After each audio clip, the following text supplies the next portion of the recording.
पुनपुन से एक बड़ी घटना की सूचना मिली है, जहां आग से झुलसकर 4 मासूम बच्चों की मौत हो गई है। घटना पुनपुन थाना के अलौचदिक गांव की है, जहां झोपड़ी में अचानक आग लगने से 4 मासूम बच्चों की मौत हो गई। सभी मृतक एक ही परिवार के थे। घटना की सूचना मिलते ही पुनपुन थाना की पुलिस घटनास्थल पर पहुंची और सबको कब्जे में ले लिया। विकासशील इंसान पार्टी के राष्ट्रीय अध्यक्ष और पशु एवं मत्स्य विभाग के मंत्री मुकेश सहनी के द्वारा पटना के प्रमुख कोविड अस्पताल एनएमसीएच, पीएमसीएच, आईजीआईएमएस, एम्स एवं सभी सरकारी अस्पतालों में कोविड पीड़ितों को खाना खिलाया गया। इसी क्रम में आज एनएमसीएच और पीएमसीएच में सैकड़ों कोविड पीड़ितों को एवं उनके परिजनों को कूपन के माध्यम से खाना उपलब्ध कराया गया। पार्टी के राष्ट्रीय अध्यक्ष सनत मोल्ला से मुकेश सहनी जी के निर्देशानुसार उनके व्यक्तिगत पैसे से, व्यक्तिगत फंड से सब गरीब को सरकारी अस्पताल में, पीएमसीएच, एनएमसीएच और एम्स में हर जगह खाना आज से प्रतिदिन इलाज के कर रहे अटेंडेंटों को, जो मरीज है उनके परिवारों को खाना दिया जाएगा। शाकाहारी, मांसाहारी बढ़िया खाना उनको डेली उपलब्ध कराया जाएगा, यहाँ आके पहुँचाया जाएगा ताकि उनको सहयोग हो। आपको बता दें कि इन दिनों लगन और शादी विवाह का माहौल है। ऐसे में मसौड़ी एसबीआई की शाखा 3 दिनों तक बंद रहेगी, जिसको लेकर ग्राहकों को परेशानी का सामना करना पड़ेगा, जिसकी पुष्टि बैंक के एक अधिकारी ने भी की है। आपको यह भी बता दें कि मसौड़ी एसबीआई ब्रांच मैनेजर और कुछ कर्मचारी भी कोरोना से संक्रमित हो गए। बैंक में 3 स्टाफ कोरोना पॉजिटिव हो गए हैं। हमारे कैश ऑफिसर और ब्रांच मैनेजर और फील्ड ऑफिसर, उसी के तहत है जो कि स्टाफ के भी कमी है। हम लोग रिपोर्ट कर दिए हैं रीजनल ऑफिस, और वहाँ से आज अभी आए हैं एक स्टाफ कैश के लिए, चार्ज के लिए। इसी कारण से मैंने काम बाधित हो रहा है। ठीक है, महामारी है, कोविड का प्रकोप चल रहा है। भारतवर्ष में भारतीय स्टेट बैंक की शाखा है, मगर इस बैंक के जिम्मेवार पदाधिकारी लोग यहाँ के लोगों को कुछ नहीं सुने। 3 दिन से इस बैंक का शटर गिरा हुआ है, ताला लगा हुआ। एक तरफ जहां कोरोना पूरे देश और राज्य में कहर बरपा रही है, तो वहीं लोग कोरोना संक्रमण को आमंत्रण देते नजर आ रहे हैं। ताजा मामला मसौड़ी के बाजार का है, जहां बेपरवाह लोग सरकार के गाइडलाइंस को ठेंगा दिखा रहे हैं और नियमों की धज्जियां उड़ाते नजर आ रहे हैं।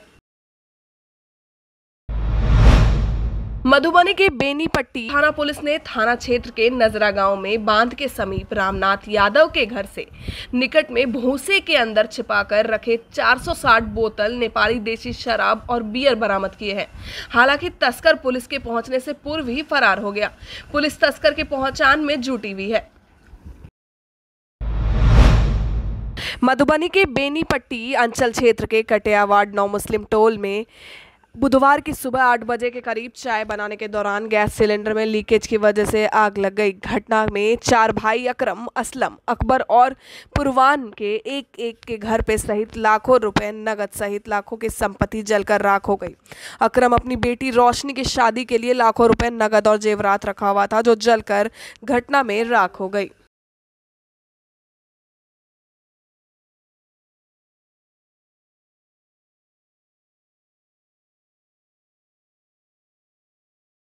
पूरा सामान जल गया। अच्छा, अब बचा ही नहीं कुछ। और आपके भाई के घर में? उसका भी पूरा सामान जल गया। अच्छा, टोटल सब मिला करके टोटल चारों घर मिला करके कितना का क्षति हुआ? चारों घर में मिला कर तकरीबन 20 लाख रुपया होगा। वैशाली जिले में कोरोना से मौत होने का सिलसिला थम ही नहीं रहा है। इसके तहत गोरौल प्रखंड में स्थित प्राथमिक उपचार केंद्र में तैनात एएनएम उषा कुमारी की कोरोना संक्रमित के बाद मौत हो गई, जिसके बाद गरौल प्रखंड कार्यालय परिसर में शोक सभा का आयोजन किया गया। दिवंगत उषा कुमारी के चिकित्सकों और कर्मियों ने श्रद्धांजलि दी। इस मौके पर गरौल प्राथमिक उपचार से प्रभारी अनेक सिंह ने दुख जताया और दिवंगत स्वास्थ्य कर्मी को श्रद्धांजलि दी।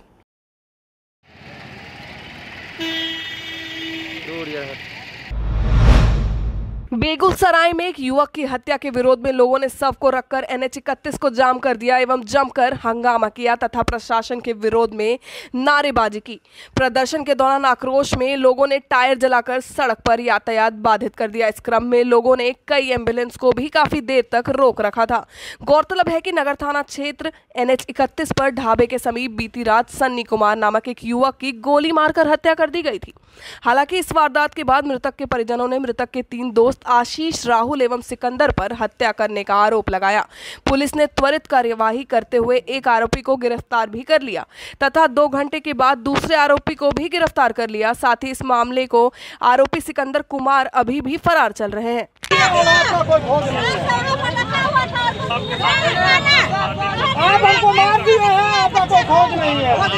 सुनियोजित ढंग से पूर्व से ही लगाया हुए था और वो गोली पीछे से सर के पीछे से गोली मार दिया और सभी लोग भाग गए। था कि सिकंदर जो नाम का जो वो है वो कपटी मित्र था। वो अपने लाभ लेने के लिए उससे मित्रता किया और उसके ठीक उसके सामने में उसकी कपड़ा का दुकान था। वो सनी कुमार एक पुराना मोटरसाइकिल खरीदा था, उसको बेचवा कर रुपया दोहन कर लिया, पैसा दोहन कर लिया और जिस दुकान में नौकरी करता था वो पैसा भी वही वसूल कर लिया करता था। उसके यहाँ 2 लाख लगभग 2 लाख रुपया बाकी है। इसी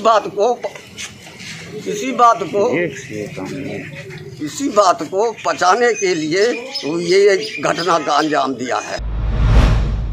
बेगूसराय पे गुप्त सूचना के आधार पर आज मुसफ्फिल थाने के पुलिस को बड़ी सफलता हाथ लगी है। पुलिस ने लग्जरी कार से लगभग 54 लीटर विदेशी शराब को बरामद किया है। हालांकि इस कार्रवाई के दौरान धंधेबाज भागने में सफल रहे। मुसफ्फिल थाना अध्यक्ष राजीव लाल ने बताया कि उन्हें मोबाइल पर सूचना मिली थी कि थाना क्षेत्र में खमहार गांव से निकट NH 55 पर एक कार खड़ी है।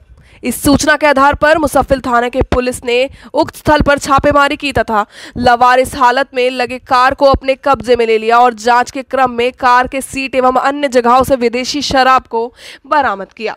सूचना मिली थी कि एक स्विफ्ट डिजायर में कुछ विदेशी शराब कार में छुपा के किसी को देने वाले हैं। उस सूचना के आधार पर उसको रेकी किया गया। लवारिस हालत में गाड़ी मिली जिसको हम लोग चेक करने के उपरांत 53.250 लीटर में 53 लीटर अवैध विदेशी शराब जब्त हुआ।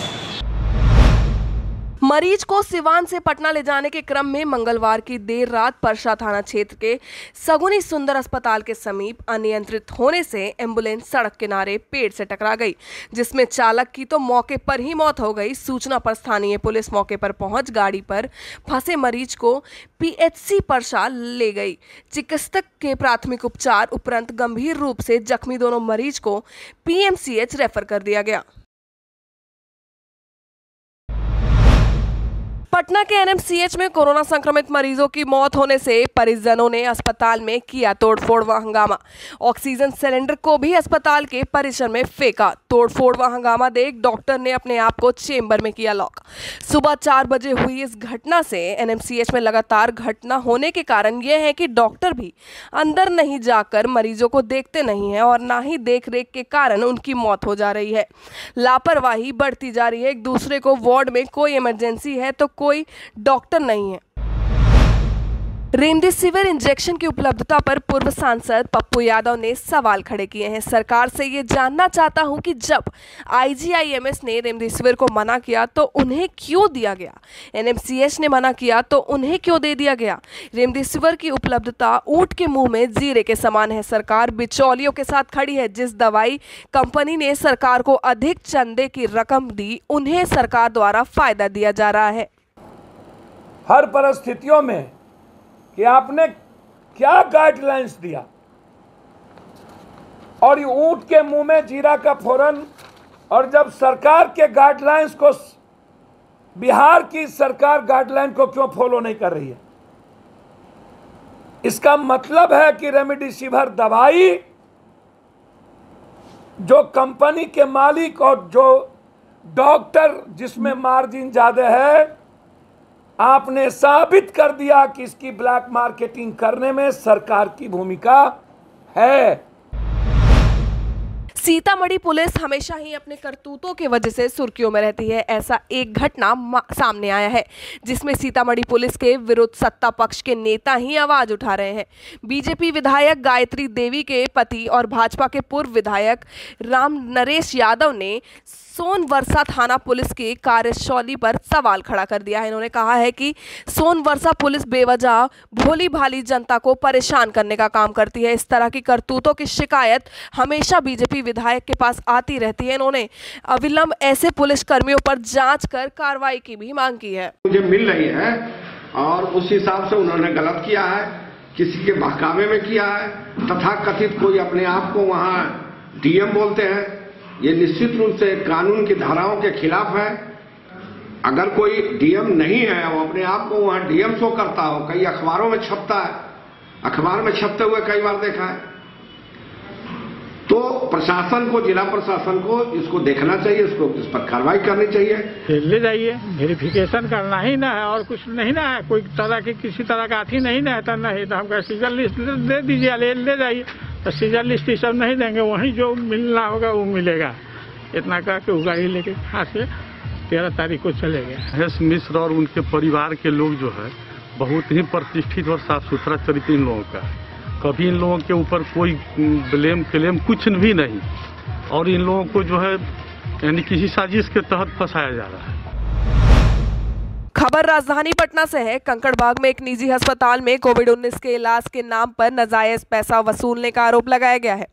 बात इतनी बढ़ गई कि दोनों पक्षों में आसपास में भिड़ गए। एक तरफ हॉस्पिटल के कर्मचारी थे तो दूसरी तरफ मरीज के परिजनों का आरोप है कि उनके पैसों के लिए लगातार दबाव बनाया जा रहा था और जब उन्होंने इसकी शिकायत जिला प्रशासन से की तब उन्हें धमकाया भी गया और मारपीट की घटना को अंजाम दिया गया। वैसे पुलिस फिलहाल पूरी घटना की छानबीन पे जुटी है। हमने नालंदा से लेकर आए पेशेंट को। हमारा पेशेंट कोविड का पेशेंट है, हम लोग का पेशेंट, तो हम लोग उसी को लेकर आए यहाँ पर कोविड के लिए। कहाँ पे आए आप लोग? ये ऑक्सीजन हॉस्पिटल में। अच्छा, यहाँ कहा गया कि इलाज होता है कोविड पेशेंट का? हाँ, यहाँ पे होता है पेशेंट का, इसलिए हम लोग लाए थे। किसने कहा? यहाँ के स्टाफ लोग नहीं बताया। अच्छा, फिर क्या हुआ? फिर हम लोग यहाँ पर लाकर एडमिट करवाएं। फिर हम लोग मनमाना पैसा वसूल रहे थे ये लोग, तो हम लोग कंप्लेन किए SDM साहब को। और उसके बाद फिर जब SDM साहब आए और यहाँ पर जब सब कुछ बात हुआ, उन लोग वार्निंग वगैरह दिए, उसके बाद हम लोग को बुलाया गया ऊपर और डॉक्टर केबिन, और फिर मेरे साथ मारपीट करने लगे लोग बांध कर। उसके बाद फिर जब वो सब हो गया, उसके बाद फिर मेरा फैमिली लोग आए तो मेरे फैमिली लोग को भी पकड़ के अंदर ले गया हॉस्पिटल, ये जो चैम्बर हॉस्पिटल चैम्बर, उसमें ले जाकर उसमें मारपीट करेंगे और उसका धमकी दिया गया कि तुम्हारे साथ ये कर देंगे वो कर देंगे। अस्पताल प्रबंधन क्या? पहले बोला गया, हम लोग को बोला गया था कोविड-19 का मरीज, इसलिए हम लोगों ने बताया था। हाँ जी हाँ, रिपोर्ट का कोरोना का रिपोर्ट दिए थे। रिपोर्ट वो लोग रखे हुए हैं। अब हम लोग को पता नहीं वो लोग डिस्ट्रॉय कर दिए क्या कर दिए तो पता नहीं, लेकिन हम लोग से तो वो लोग ले लिए। आप लोग दिए हैं? जी, हम लोग दे दिए। बेगूसराय में कोरोना पॉजिटिव महिला की मौत के बाद स्वास्थ्य विभाग की लापरवाही सामने आई है। दरअसल बखरी थाना क्षेत्र में गौरिया गांव निवासी रुक्मणी देवी का मंगलवार की दोपहर सदर अस्पताल में लाने के दौरान ही मौत हो गई, जिसके बाद एम्बुलेंस शव को उसके घर पहुंचा दिया। कल दोपहर से आज सुबह तक उसके घर पर शव रखा रहा, लेकिन स्वास्थ्य विभाग की टीम उसे देखने तक नहीं पहुंची। कई बार सूचना देने के बावजूद कोई पहल नहीं होती दिखी तो परिजनों ने खुद बिना PPE किट या कोई सरकारी गाइडलाइंस का पालन किए बिना आज सबको नदी किनारे लेकर पहुंची और खुद से दाह संस्कार किया। सबसे बड़ा सवाल यह है कि पॉजिटिव मरीज की मौत के बाद उसे स्वास्थ्य विभाग के द्वारा PPE किट उपलब्ध कराई जाती है और पूरे प्रोटोकॉल के तहत सरकारी गाइडलाइन का पालन करते हुए संस्कार किया जाता है, लेकिन आप देख सकते हैं कि नदी किनारे परिजन बिना PPE किट के संस्कार करने पर मजबूर हैं। कल 2 बजे से रखा हुआ, प्रशासन आया, फिर 2 बार आया, घूम के चला गया, बोला कि वहाँ से आदमी आएगा ब्लॉक से, तो हम लोग रुके रहे। उसी कारण जो है अभी लेट हो गया तो फिर मना कर दिए। सुबह सानी जो है फ़ोन किए सर को, फ़ोन से सर से बात किए तो बोला ले जाओ, वो लोग नहीं आएगा तो ले जाओ अपने से, तो ले आए। कोविड-19 के महामारी से सभी लोग ऑक्सीजन को लेकर त्राहिमाम कर रहे हैं। ऐसे में भारत नेपाल सीमा से रक्सौल में विगत साल ही ऑक्सीजन बैंक की स्थापना एक सामाजिक संगठन ने की थी। पिछले साल जहां एक संगठन के पास 10 ऑक्सीजन सिलेंडर थे, तो वहीं इस बार 24 सिलेंडर उपलब्ध हैं। संगठन का उद्देश्य ये है कि कोविड-19 से संक्रमित लोग अपने घर में ही रहकर ऑक्सीजन की सहायता से बच सकें या आवश्यकता होने पर ही घर से हॉस्पिटल बड़े आसानी से ऑक्सीजन के सहारे पहुंच सकें। ये बिहार प्रादेशिक मारवाड़ी सम्मेलन का ऑक्सीजन बैंक स्थापित किया गया है। पिछले साल से ही ये कार्यरत है और इस साल भी जब भी प्रकोप बढ़ा है तो इन्होंने फिर से ऑक्सीजन बैंक के द्वारा मुफ्त में लोग को सहायता की जा रही है, जिसमें जिनको भी ज़रूरत हो वो यहाँ पर आकर के संपर्क कर सकते हैं। तकरीबन 20 से 25 मरीजों को इससे सहयोग मिलने से उनकी जान बच पाई। इस साल हम लोगों ने कोरोना के प्रकोप को बढ़ते हुए देख 24 सिलेंडर अभी हमारे पास हैं और मुफ्त में हम लोग कोरोना पीड़ितों को ऑक्सीजन की सप्लाई दे रहे हैं। इस्लामपुर में विधायक राकेश कुमार रोशन ने मंगलवार को स्वास्थ्य केंद्र का औचक निरीक्षण किया। निरीक्षण के दरमियान विधायक को सामुदायिक स्वास्थ्य केंद्र में काफी कमियां दिखीं, जिससे उन्होंने सिविल सर्जन को अवगत भी कराया। निरीक्षण के दरमियान विधायक ने पत्रकारों को बताया कि पूरा देश कोरोना संक्रमण के दौर से जूझ रहा है। इससे निजात पाने के लिए स्वास्थ्य व्यवस्था को दुरुस्त करना होगा। उन्होंने कहा कि आज निरीक्षण के क्रम में 4 चिकित्सकों की उपस्थिति रजिस्टर में नाम दर्ज थी, लेकिन 2 चिकित्सक डॉक्टर विनय कुमार और डॉक्टर सत्यम प्रकाश बिना कोई कारण बताए फरार थे। बीडीओ विनोद कुमार सिंह संग सीईओ सदानंद वर्णवाल संग पुलिस पदाधिकारियों ने लखीसराय के चानन प्रखंड के बाजारों को जायजा लिया। इस दौरान उन्होंने पाया कि जिलाधिकारी संघ आरक्षी अधीक्षक के साथ सरकार के द्वारा दिए गए निर्देशों का पालन करते हुए लोग कोविड-19 के नियम का पालन कर रहे हैं। इन्होंने कहा कि अगर कोई निर्देशों का पालन नहीं करता है तो उन्हें दंड का पात्र बनना पड़ेगा। इन्होंने दुकानें खोलने का सिस्टम लोगों को दोबारा समझाकर बताया। लोगों को मास्क का उपयोग और 6 बजे के बाद दुकान को बंद करने का, शनिवार को रविवार को पूर्ण रूप से दुकान बंद रखने को भी कहा। अवैध रूप से चलने वाली गाड़ी पर विधि सम्मत भी कार्रवाई की जाएगी यदि पकड़ी जाती है तो। कभी कभी ऐसा देखा जा रहा है कि आप लोगों की जब गाड़ियाँ दिखती है तो लोग दुकानें बंद करना शुरू कर देते हैं, उन्हें टाइम का कोई पता नहीं रहता। ऐसे में उन पर क्या कार्रवाई होनी चाहिए? अनाउंसमेंट किया गया है प्रत्येक दिन, बीच बीच में कई बार अनाउंसमेंट हुआ है जिसमें लोगों को बताया गया है कि प्रत्येक दुकान 6 बजे तक ही खुले रहेंगे। 6 बजे के बाद सारी दुकानें को बंद कर दी जाएगी।